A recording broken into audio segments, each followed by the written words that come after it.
Welcome back to the LadyK Podcast. I'm Katy McKinney, the founder and head of school for Lafayette Academy, a classical school.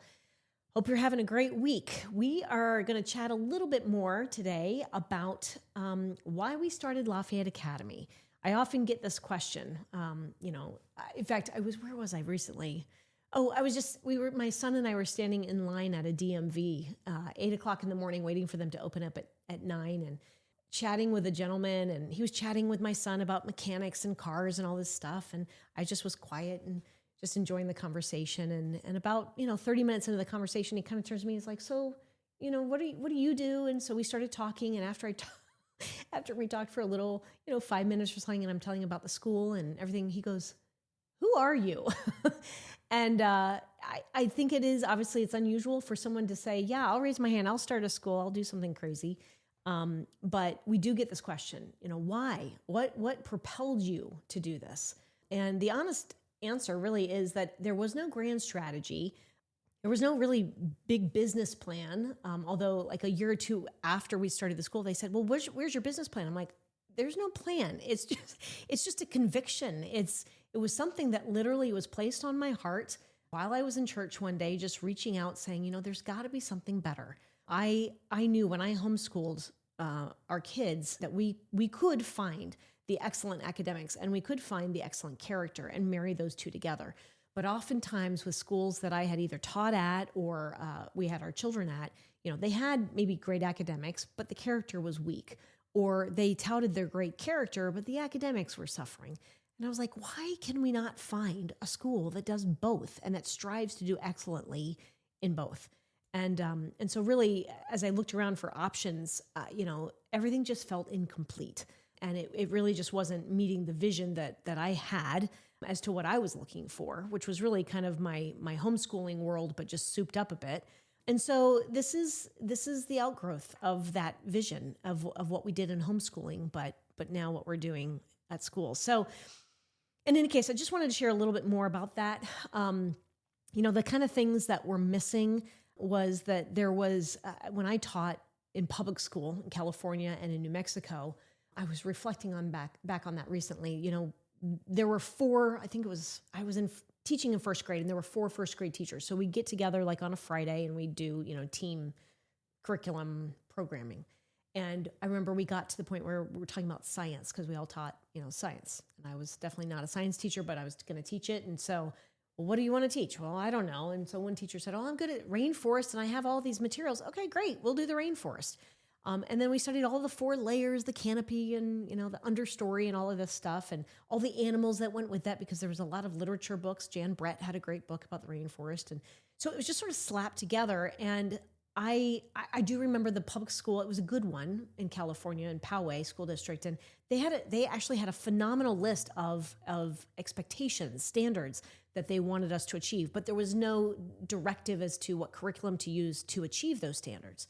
And so, teachers do what they do. They just grab whatever and they pull it together and hopefully it works. Well, what I didn't know was the rainforest was going to be studied again in their elementary years. And so the kids ended up getting this repeat. There was no scope and sequence, which we've talked about. And so I could not articulate it when I was 24, 25 years old heading into education. But the piece that was missing was this roadmap and one that was substantial and grounded. And when I stumbled upon classical education, having homeschooled, that's when it hit me. This is what was missing. And not only was it missing for my kids, it was missing from my own education. So today, education is touting itself a lot. It's child-centered. It's child-directed. And while that can sound good in theory, in practice, it's not great. It's a form of instruction that, of course, is allowing the child to lead. They lead their own learning. Sometimes they design their own learning. They explore topics that are only interesting to them. And the flaw in that is that it leaves the student to their own devices and it invites triviality. It shallows the learning. It limits the teacher's ability to really craft any meaningful dynamic lessons because the child is the one who's saying, no, I want to go in this direction, when as a teacher or a parent, you're like, but I have experienced enough life to know this is the direction that is going to be, extremely meaningful to that student. So in essence, when we say child-directed learning, we're placing the child at the center of their own universe. But the truth is, the child is not the center of the universe. They have enormous potential. That's obvious, right? They have unlimited potential. And that's very exciting as a parent. But children don't know what they don't know. And so it's important that we make sure that we're guiding them and we're leading them towards a meaningful end. Really, our students today are plagued with a sense of entitlement and arrogance that is not helping them. And then frankly, I would say it's hindering them.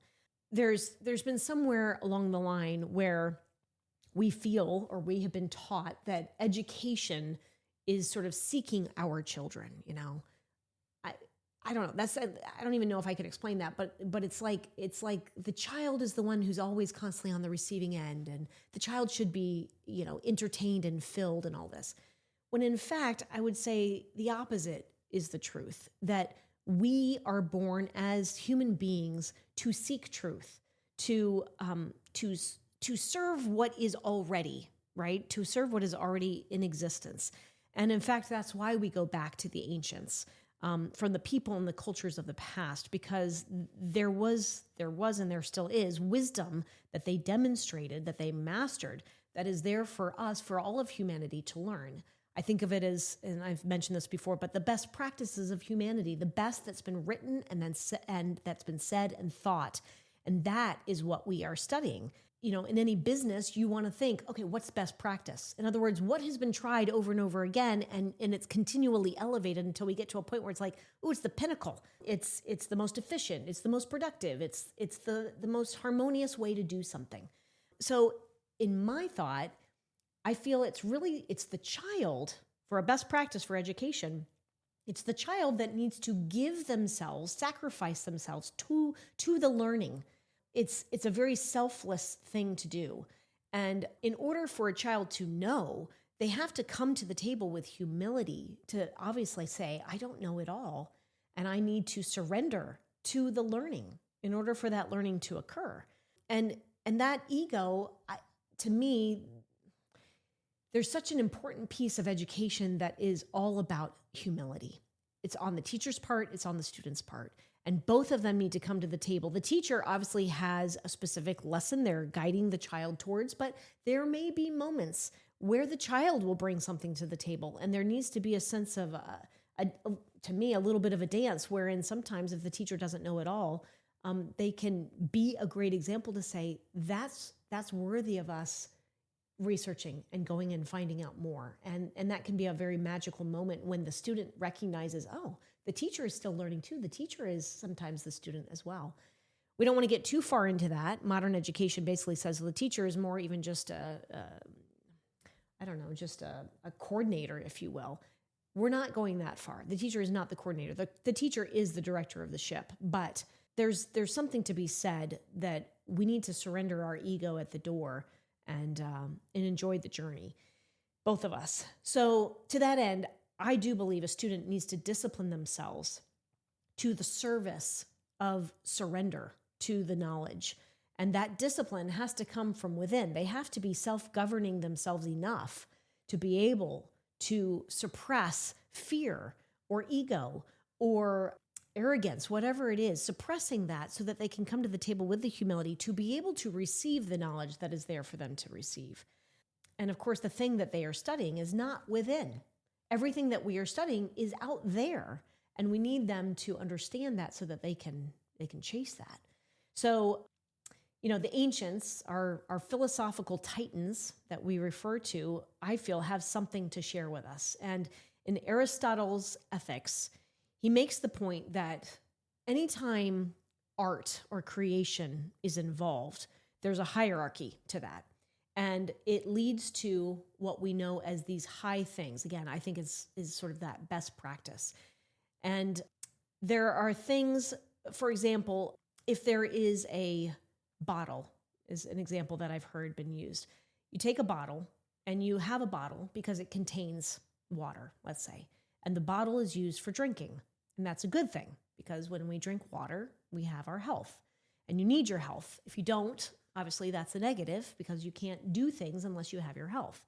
And so health is one of those things that is that hierarchy in the level of hierarchy. It's one of the highest things that if you don't have your health, everything else is compromised, right? So this came to light in a beautiful way when my daughter was reading To Kill a Mockingbird, and she came into class, and it wasn't necessarily health. In that case, it was justice that we were talking about, and justice and victory and health. These are all those high best practices of humanity that allows humanity to come forth and flourish and be its best self for the benefit of all. So she was reading this book. She was in 8th grade, To Kill a Mockingbird by Harper Lee. And she was sitting on our bed and she was reading away. And all of a sudden she blurts out, I love this book so much. It's so meaningful. And I just want to keep reading. And it's really hard to stop. And I asked her, well, why do you have to stop? She said, well, my teacher wants us to stop so we can not ruin the end for anyone, but to stop. And I said, well, why do you love it so much? And she said, because first, the quality of writing, it's so beautiful. I said, well, like in what way? She said, well, in the way that the writer has created the questions that Atticus Finch is asking in the court case. He asks really beautiful, thoughtful questions. And those questions are really getting to the truth of the matter. And she says that I find it interesting that Atticus is so calm in every circumstance. He can reason from another person's point of view, and then from his point of view, and then the argument comes from a point that's a much stronger position. And then she pauses and she says, I want to be like Atticus Finch. And then she said, it makes me think that someday, perhaps I could be as persuasive and have as deep an understanding because of how I see him reasoning through his own arguments. Anyway, this was turning into a beautiful conversation. So then, of course, I followed up and I said, so how do you think this is going to help you as you internalize this beautiful book and these beautiful virtuous characters? How is this going to help you? And she says, well, this is helping me as I'm listening to the news about the presidency. I think this was like in 2019, so we were just on the cusp of the 2020 election. She said, it's helping me think about the presidency and Congress and understanding different people and why they do the things that they do. And then she pauses and she goes, I think I'm going to name my son Atticus. So then she zips through the book really quick. She gets to page 33 and she shares with me her teacher's and now her favorite quote. And at this point, her face is beaming. And she says, quote, you never really understand a person until you consider things from his point of view, until you climb into his skin and walk around in it. And that's Atticus Finch speaking. And she goes, that's what I'm talking about. This book is changing me as a person. So going back to, why we started this school, that conversation happened after we had started this school, but it's a great illustration that this school is about, and classically educating your child is about character formation at the heart of it. It's also about academic excellence, but the academic excellence to me is really getting at the formation of this individual. And as a parent, for those of you who've had children and when you have your first child and you hold them and you're like, oh my gosh, like I'm in charge. I'm in charge of this little being, and you get to pave the pathway as to what influences are going to be in their life, what experiences they get to have. It's really a profound responsibility, right? And so having her be exposed, our daughter be exposed, now our two sons, to these beautiful books, to the highest things that humanity, again, has thought or done or said, is really the reason why I wanted to start this school. We were doing it in our homeschool, but my heart was thinking of all those students who didn't necessarily have the opportunity to homeschool. And what a great opportunity to share this avenue with them and to have them experience these most beautiful, highest things. And so whether it's your home or hopefully whether it's your school, education is never neutral. It's always going to be going in one direction or the other. And as a parent, of course, you want a school that's going to complement what you're doing. And school is there to form habits. It's there to form the affections. It's there to help form identity. And the question for me isn't, are they being formed?